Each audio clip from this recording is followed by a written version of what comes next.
सभी को नमस्कार। अम्मा भगवान शरणम। श्री कल्की गुरुकुल में आप सभी का स्वागत है। अभी हम श्री कल्की के दिव्य उपस्थिति को बुलाते हुए प्रार्थना करेंगे। शिष्ट जनावन दुष्ट हरा खगतुर गौतम वाहन ते कल्की रूप परिपालय मां भक्तं ते परिपालय मां। शिष्ट जनावन दुष्ट हरा खगतुर गौतम वाहन ते कल्की रूप परिपालय मां भक्तं ते परिपालय मां। शिष्ट जनावन दुष्ट हरा खगतुर गौतम वाहन ते कल्की रूप परिपालय मां भक्तं ते परिपालय मां। धीरे से आंखें खोलिए। आज हम धर्मा 46 वीडियो में श्री अम्मा भगवान के टीचिंग्स को गहराई से देखेंगे। हर दिन सारे विश्व में श्री कल्की के द्वारा कई सारे चमत्कार घट रहे हैं। चमत्कार प्राकृतिक सिद्धांत का विरुद्धाचरण नहीं करते, वो उच्च सिद्धांतों के अनुयायी होते हैं। चमत्कार के उद्देश्य है आपके मन के चंगुल से आपको मुक्त करना। यहाँ पर श्री मूर्ति में कैसे गोल्डन बॉल भगवान के ऊपर प्रत्यक्ष हुआ देखिए। श्री भगवान जी के दिव्य संदेश को सुनेंगे। There are as many God experiences and as many states of enlightenment as the number of persons living. You find if Buddhism talks as though there's only one kind of enlightenment, and let us say Christianity or any other religion might talk as though there's only one kind of God and only one kind of God realization. I am telling is as many as there are people, and you are the creator, you are the designer. You create your enlightenment, you create your God. It's radically very different. I'm not denying God, but I'm telling God is going to behave with you, is going to treat you the way you are designing Him. Yes. That's why I give a story that Namdev, I don't know if you were there. There was a person called Namdev in India. So the Muslims were ruling the country. So the Sultan came to him and cut off a cow, because cows are very sacred to Hindus. And he told him, unless you bring this cow back to life, I'm going to behead you. So this Namdev said, please Sultan, give me 3 days time. Sultan said, okay, I'll come back after 3 days. Then he prayed to his God Krishna and told him, please in 3 days, bring this cow back to life. 3 days later, his God manifested and brought the cow back to life. The Sultan came, was very impressed, that you're a truly spiritual person, you can go now, I'm not going to hurt you. Then this Namdev again told Krishna, why did you take 3 days to come? What was my agony waiting for 3 days? And Krishna told him, my friend, only you told me, please set it right after 3 days. Had you told me do it immediately, I would have done that. So this happens with all my devotees also. Some of my devotees get their prayers answered immediately, but they are very demanding. Their approach is very different. Others think, oh, Bhagavan can't do this, maybe he needs more time, and it gets delayed. So what I'm trying to convey is, please design a better God. For us, it's a living experience. When we train people here in the designing God, it's done in a very systematic way. It is done. अनुवाद सुनिए। इस दुनिया में जितने लोग जितने संख्या में हैं, उतने सारे मुक्ति के स्थिति हैं, उतने सारे ईश्वर के अनुभूति हैं। बुद्ध धर्म में आप एक प्रकार के मुक्ति के बारे में व्याख्या सुनेंगे, जबकि ईसाई धर्म में और एक प्रकार के वाणी सुनेंगे। और किसी के धर्म में बोल सकते हैं कि यही एकमात्र भगवान है, यही एकमात्र भगवान की अनुभूति हो सकता है। तो हम कह रहे हैं, इस दुनिया में जितने सारे लोग हैं, उतने सारे ईश्वर के अनुभूति हो सकते हैं, क्योंकि आप भी सृष्टिकर्ता है, आप भी एक डिज़ाइनर है। अपने मुक्ति को आप खुद ही सृष्टि करते हैं, आपके ईश्वर को आप खुद ही सृष्टि करते हैं। मौलिक रूप से दोनों अनुभूति अलग हैं। हम ईश्वर को मना नहीं करते, किंतु आपको यही बताया जा रहा है, ईश्वर आपके साथ वही व्यवहार करेंगे जो आप उनके साथ करेंगे। आप ईश्वर की रचना कर रहे हैं, इसीलिए नामदेव की कहानी है। नामदेव के नाम के एक भक्त रहा करते थे भारत में। उस ज़माने में मुस्लिम के शासन चल रहा था। एक सुल्तान ने गाय के सिर को काट दिया क्योंकि हिंदुओं के लिए गाय पवित्र था, और उन्होंने कहा या तो तुम इस गाय को जीवित करो, नहीं तो तुमको भी धड़ से अलग किया जाएगा। नामदेव ने सुल्तान से कहा मुझे 3 दिन की मोहलत दीजिए। सुल्तान मानकर वहीं से चले गए। 3 दिन के बाद आए। उन्होंने अपने आराध्य कृष्ण भगवान से प्रार्थना किया, कृपया करके 3 दिन में इस गाय को जीवित कर दीजिए। 3 दिन के बाद जब ईश्वर प्रत्यक्ष होकर गाय को जिंदा किया, सुल्तान आके प्रसन्न हो गए। उन्होंने कहा सच में आप बहुत बड़े भक्त हो, आपको किसी भी प्रकार की क्षति हमसे नहीं होगा। तब नामदेव ने श्री कृष्ण भगवान से कहा कि आपने इतना विलंब क्यों किया? 3 दिन के बाद आप आए। 3 दिन आपके लिए हमने कितना प्रतीक्षा किया। तब कृष्ण भगवान जी ने कहा, वो मेरे दोस्त, तुमने ही तो कहा 3 दिन का मोहलत दीजिए। अगर तुम कहते तुरंत मेरे भगवान आके करेंगे तो मैं तुरंत ही आके करता। तो यह चीज़ हमारे भक्तों के साथ भी होता है। कुछ भक्तों के प्रार्थनाएं तुरंत पूर्ण होते हैं क्योंकि वो बहुत जिद करके मांगते हैं।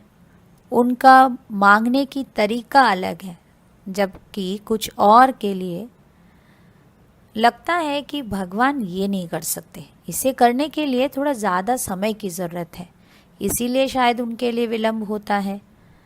सो आपको हम यही कहना चाहते हैं कि आप अपने तरफ से अपने ईश्वर को रचना कीजिए।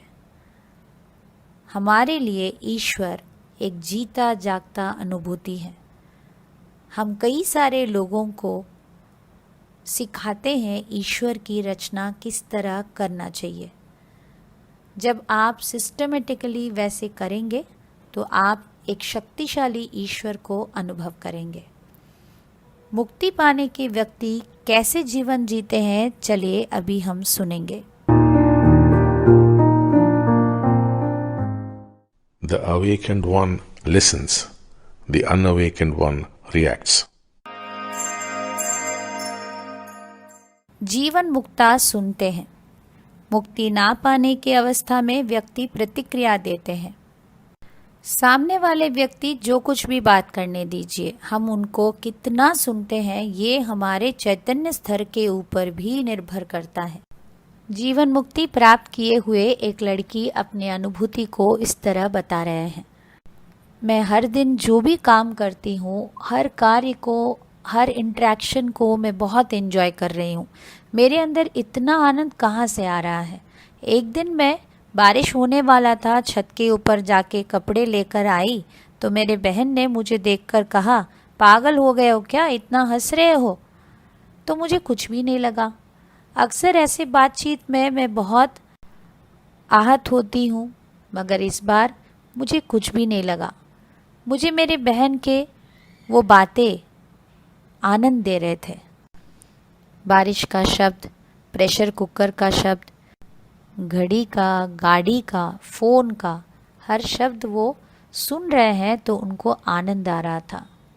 और एक दिन उनके बहन उनके ऊपर गुस्सा करते हुए पूछा कि मेरे फाइल तुमने कहीं देखा क्या, कहीं रख दिया क्या, मुझे नहीं मिल रहा है। तो उनके बातें सुनते हुए उनके बहन के भीतर के डर को उनको महसूस किया। उनके जॉब के लिए वो फाइल कितना ज़रूरी है। उनके बहन के बातों को सुनकर उनके भीतर कुछ भी नहीं लगा। वो उनके कबर्ड में खोजने लगे और वहीं पर मिल गया। पहले उनके घर में ऐसा कुछ होता था, दोनों के बीच में बहुत बहस, बहुत झगड़ा होता था। अभी ऐसे कुछ भी उनके भीतर नहीं हो रहा है। वो अक्सर शांति स्थिति में रहते हैं। मुक्ति पाए हुए व्यक्ति सुनते हैं। मुक्ति ना पाने की अवस्था में व्यक्ति प्रतिक्रिया देते हैं। टाइमलेस इनसाइट्स देखेंगे। जहाँ पर सत्यनिष्ठता होता है वहाँ पर सद्गुण स्वाभाविक भाव से विकसित होते हैं। हम सभी हमारे माता पिता के द्वारा, इस समाज के द्वारा इस कदर कंडीशन्ड हो चुके हैं कि हम सभी दूसरों के सामने अपने आप को बहुत ही गुणवान और बहुत ही अच्छे सिद्धांत मानने वाले अच्छे व्यक्ति के रूप में पेश करना चाहते हैं और इसी के कोशिश में लगे रहते हैं कि हम बहुत अच्छे लोग हैं। हम दूसरों के सामने अच्छे, मेहनती, प्यारे, निष्ठा के साथ, कमिटमेंट के साथ, जिम्मेदार होकर, दया और सहानुभूति और प्रज्ञा और विवेक के साथ रहने वाले हैं, ऐसे दिखाने की कोशिश में हम अक्सर हम कौन हैं भूल जाते हैं। हम कैसे हैं देखना हम बंद कर देते हैं। सच क्या है? दूसरों के सामने अच्छे होने की कोशिश में हम खुद के बारे में पूरी तरह से अज्ञान हो गए। अच्छाई को दिखाने की कोशिश में हमने हमारे सत्य के साथ नाता तोड़ दिया। अगर हम हमारे सत्य के साथ संस्पर्श में रहेंगे तो हमारे भीतर अच्छे गुण, अच्छाई, सद्गुण स्वाभाविक रूप से विकसित होंगे। जब हम सत्यनिष्ठ होते हैं, हमारे जीवन में अनुग्रह बढ़ता है, हमारे मस्तिष्क में एक शिफ्ट आता है। आप अपने घर में काम करने वाले भाई के प्रति कंसर्न्ड नहीं हैं। जब इस सच्चाई को आप जानते हैं, उसके साथ संस्पर्श में आते हैं, तो स्वाभाविक रूप से आपके भीतर एक सहानुभूति आ सकता है। आपके ऊपर अत्याचार करने वाले पति को क्षमा करना ही एक अच्छे महिला का, एक अच्छे पत्नी का धर्म है करके उसे करने की बजाय आपके सच्चाई के साथ आपको रहना है, जहां आपके भीतर उनके व्यवहार के कारण कितना आप हर्ट हुए हैं, आपके भीतर कितना गुस्सा और प्रतिशोध की भाव उनके प्रति आ रहा है। पहले उस सच्चाई को देखिए, तभी आप उनको क्षमा कर पाने की सक्षमता प्राप्त करेंगे। जब असल में हम अपने आप के बारे में, अपने फेक बिजनेस के बारे में, जहां हम दूसरों को दिखाते रहते हैं कि मैं कितना व्यस्त हूँ, मैं हमेशा काम पे रहता हूँ, मैं बहुत सारा काम करता हूँ, शायद बाहरी रूप से आप दूसरों के लिए ऐसा इमेज मेंटेन करना चाहते हैं, उसी इमेज को विश्वास करके बैठ गए तो आपका उन्नति नहीं हो सकता। बाहर आप जैसे भी हैं, अपने अंदर अपने सच्चाई को झांक कर देखिए, तभी आप अपने जीवन में और भी ज़्यादा हासिल कर सकते हैं। हमारे इंटीग्रिटी हमारे जीवन में हर काम को फोकस्ड रह के करने में मदद करता है, इसीलिए इनर इंटीग्रिटी का अभ्यास कीजिए। अगली टीचिंग को देखेंगे। कुछ बनने के खेल में समस्याएं आपको बांध के रखते हैं। जब तक हम इस जीवन को इस मन के साथ जीते रहेंगे, हमारे जीवन में समस्याएं रहेंगे, क्योंकि 90 to 95% हमारे जीवन के समस्याएं हमारे मन के सृष्टि हैं। आखिर ये मन समस्याएं सृष्टि क्यों कर रहा है? क्योंकि ये मन हमेशा जिंदा रहना चाहता है। जब भी एक समस्या है तो उस समस्या से बाहर आने के चक्कर में आप हमेशा एक बिकमिंग मोड में रहते हैं। बिकमिंग मन के कई सारे तौर तरीके, कई सारे खेल में ये भी एक सर्वाइवल मोड है, जहाँ पर मानसिक प्रचेष्टा हम करते रहते हैं कुछ बन जाने की।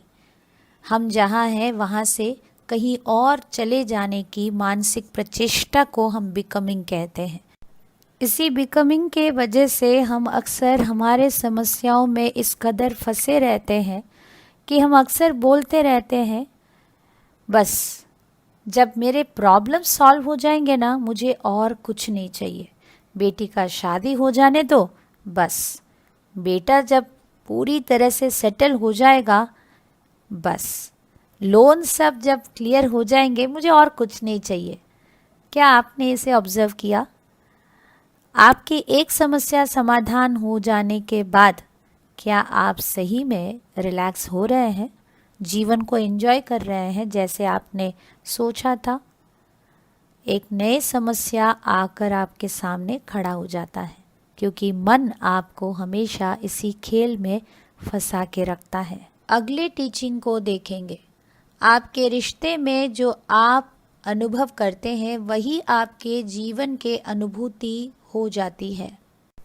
अगर कोई आकर आपसे पूछते हैं कि आपका जीवन कैसा है, आप क्या कहेंगे? क्या आपको पता है कि आपका उत्तर आपके जीवन के रिश्तों के अनुभूति के ऊपर निर्भर करके आता है। अगर आपके पति पत्नी के संबंध में संघर्ष चल रहा हो तो आप ज़रूर उन्हें कहेंगे मेरा जीवन भयानक है। अगर आपका बेटा बेटी या पति पत्नी आपके मुश्किलों में भी आपका साथ निभा रहे हैं तो ज़रूर आप उत्तर देंगे सब कुछ चल रहा है, सब कुछ हम बहुत जल्दी पार कर जाएंगे। अपने रिश्तों को परीक्षा कीजिए, उनके ऊपर कार्य करते हुए उसमें उन्नति लाइए ताकि आपके जीवन का अनुभूति बेहतर बने। आपका जीवन आपके लिए बेहतर है या कड़वा है, ये आपके रिश्तों के अनुभूति के ऊपर निर्भर करता है। साधक पूछ रहे हैं, श्री भगवान उत्कृष्टता क्या है? श्री भगवान जी ने उत्तर दिया, एक आध्यात्मिक व्यक्ति उपलब्ध करते हैं कि वो केवल एक ही चीज़ में उत्कृष्ट हो सकते हैं और वो है जो है उसके साथ रहना। चलिए अभी हम जीवन के बारे में शिक्षा देखेंगे। Shri Bhagwan, can you please guide us on how to cultivate gratitude? See, we have got to realize that without the others, where are we? Life is a relationship. Now your husband is creating you, your children are creating you, your friends are creating you. You have a morning coffee because somebody went to the cows and milked them. So the whole world is supporting you. Without them, you cannot exist. Without the auto rickshaw driver or your car driver, you cannot exist. Without your servant maid, you cannot exist. So you depend on all people. This is essentially an African principle called Ubuntu. I am there because of you. So the other is creating us. If you can see it, you would automatically be filled with gratitude. By yourself, what could you do? Nothing at all. They closed the tree, somebody made them, some farmer grew the cotton, some chap made it to this jibba. So we depend on everyone. So by ourselves, we are nothing, we are zeros. So if you keep thinking about it, you get awareness and then you have gratitude. And then suddenly you find the universe is responding differently. Simply help pours in. Shri भगवान कृतज्ञता का अनुशीलन कैसे करें, मार्गदर्शन कीजिए। श्री भगवान जी ने उत्तर दिया, देखिए हमें उपलब्ध करना होगा दूसरों के बिना हम कहाँ रहते। जीवन एक रिश्ता है। आपके पति, संतान एवं रिश्तेदारों के प्रभाव से आपका सृष्टि हो रहा है। कोई एक गाय से दूध संग्रह कर रहे हैं करके आप आराम से सुबह के कॉफ़ी पी रहे हैं। ऐसे देखा जाए तो पूरे विश्व में सभी आपको मदद कर रहे हैं। आपको ऑटो ड्राइवर, कार ड्राइवर के बगैर आपका काम नहीं होगा। आपके घर के काम में हाथ बटाने वाली महिला के बिना आपका घर नहीं चल सकता। ऐसे आप दूसरों के ऊपर निर्भर करते हैं। यह एक अफ्रीकी सिद्धांत उबंटू, जिसका अर्थ है आपके वजह से मैं हूँ, इसलिए दूसरों के प्रभाव से दूसरे हमें सृष्टि कर रहे हैं। यदि आप इसे देख पाते हैं तो कृतज्ञता आपके भीतर अपने आप भर जाएगा। आप खुद से क्या कर सकते हैं? कुछ भी नहीं। आप जिस कपड़ों को पहन रहे हैं उसे कौन बनाए हैं? कितने किसान कपास की खेती करते हैं और कई सारे उसे तैयार कर रहे हैं। हम खुद कुछ भी नहीं है, केवल शून्य मात्र। यह विषय में यदि आप सोचते रहेंगे, आप सचेतन होंगे, आपके अंदर कृतज्ञता भाव आएगा। उसके बाद अचानक से आप देखेंगे कि सारा विश्व अलग तरीके से संपादित हो रहा है। आपके ऊपर सहायता की वर्षा होने लगेगा। अभी हम श्री अम्मा भगवान के स्थिति को सुनेंगे।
আমরা একটা ছোট্ট বিমানে করে উড়ছিলাম। চারদিকে কৃষি জমিতে ঘেরা গ্রামগুলোর উপর দিয়ে আমরা উড়ছিলাম। ভূমি বিভক্ত এবং অধিকৃত ছিল। উপর থেকে পৃথিবীকে রঙিন গালিচার মতো দেখতে লাগছিল। এটি একটি নীরব যাত্রা ছিল। এই যাত্রা মনের দ্বারা পরিচালিত ছিল না। মন সম্পূর্ণ স্থির ছিল। এই যাত্রায় কোনো প্রস্থান বা আগমন ছিল না। স্থিরতার মধ্যে একটা গতি ছিল। এটি তখন ছিল যখন সেখানে মনের উপস্থিতি ছিল না। इसके ऊपर ध्यान करेंगे।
अभी हम चमत्कार सुनेंगे।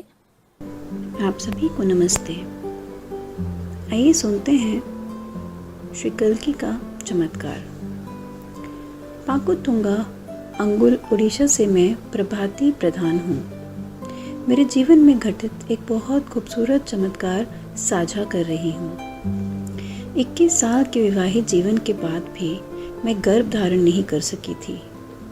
कई डॉक्टरों से परामर्श और इस तरह तरह की दवाइयाँ सब नाकाम रहीं।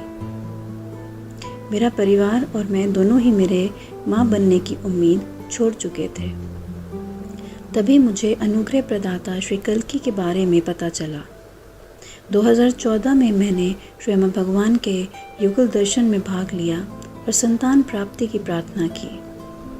यदि मैं गर्भ धारण करती हूँ तो उसके बाद नवग्रह हवन में भाग लेने का संकल्प भी लिया। चमत्कारिक रूप से दर्शन के 2 महीने बाद मैंने गर्भ धारण किया और खुशी खुशी नवग्रह हवन में भाग लिया और समय आने पर स्टार बालक को जन्म दिया। जहाँ चिकित्सा विज्ञान पूरी तरह नाकामयाब हो गया था, वहाँ दिव्य अनुग्रह कामयाब रहा और हमारे जीवन और परिवार को आशीर्वाद दिया। हमारा जीवन परिपूर्ण हो गया। मेरे जीवन में इतने महान चमत्कार के लिए धन्यवाद देने के लिए मैं अपने आप को निःशब्द पाती हूँ। उनके चरण कमलों में सदा आभारी। धन्यवाद। चमत्कारों को बांटने से चमत्कार अधिक होंगे। आंखें बंद रखते हुए अभी आपने जो भी चमत्कार सुना, आज जो भी टीचिंग्स आपने सुने, उसको मनन करें।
अभी हम प्रार्थना करेंगे। आपके जीवन में कल की आपको यह टीचिंग्स रियलिटी बनाना है, ऐसे प्रार्थना कीजिए।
इस भजन संकीर्तन में भाग लेते हुए कल्कि से निवेदन कीजिए कि वो आपके जीवन में चमत्कार प्रदान करना है।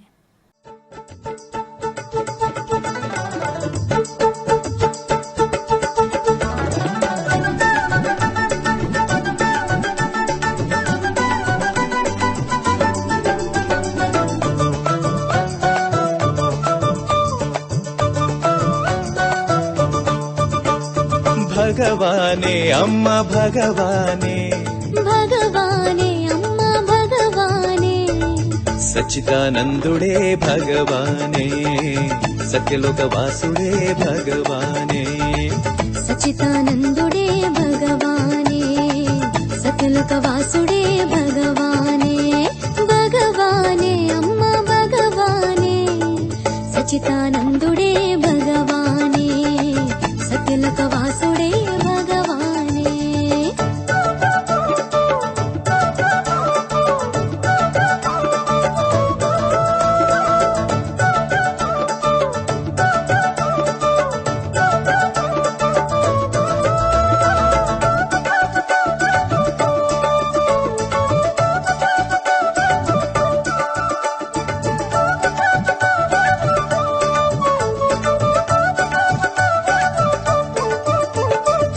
పిలచిన పలుకుతాడు భగవానే మొరాలకించు దేవుడు భగవానే పిలచిన పలుకుతాడు భగవానే మొరాలకించు దేవుడు భగవానే పరమానందుడు భగవానే పరబ్రహ్మ स्वरूपुడు భగవానే। सभी को नमस्कार। अम्मा भगवान शरणम।